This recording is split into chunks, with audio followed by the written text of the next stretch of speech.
আল্লাহ তাআলা বলেন, বান্দা আমার কেন শুকর করবা না, আমার কেন কৃতজ্ঞতা স্বীকার করবা না?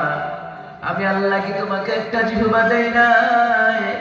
আমি আল্লাহ কি তোমাকে দুইটা চক্ষু দেই নাই? যে আল্লাহ তাআলা তোমাকে দুইটা চক্ষু দিলাম, আমি আল্লাহ তাআলা জিহ্বা দিলাম, কর্ণ দিলাম, নাসিকা দিলাম, ওই আল্লাহর শুকর গুজার করার জোরে বলুন তো দরকার আছে না? সে আল্লাহর জন্য জোরে জবাব দিয়ে বলেন আলহামদুলিল্লাহ। এই সামিয়ানা আপনারা বানিয়েছেন, এইটার উপর একটা সামিয়ানা আছে, ওইটার নাম হলো আসমান। কথা বল ঠিক কিনা? এই যে আপনারা বসে আছেন, এটা হলো বিছানা। এই জমিনটাকে বিছানা বানায়া দিলেন কে? আল্লাহ।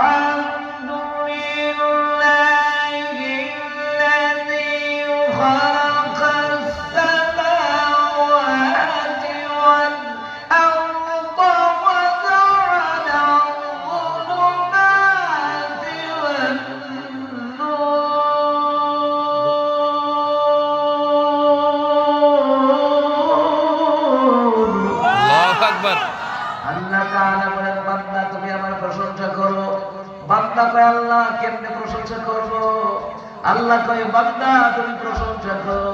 সমস্ত প্রশংসা আল্লাহ তাআলার জন্য, যিনি আমাদের জন্য আসমান বানালেন, যিনি আমাদের জন্য জমিন বানালেন, যিনি আমাদের জন্য দিনের বেলায় সূর্যের আলোর ব্যবস্থা করলেন, রাতের বেলায় অন্ধকার দিলে। ওই আল্লাহর প্রশংসা করতে স্বয়ং বলছেন কে? আল্লাহকে বান্দা তোমাদেরকে যে শুকর আদায় করার কথা বলছি তা নয়। তোমাদের পূর্বে যত নবী রাসূলগণ ছিল, আল্লাহর খাঁটি বান্দা বান্দী ছিল, তাদেরকেও শুকর আদায় করার জন্য বলছেন কে? ওয়ালাকা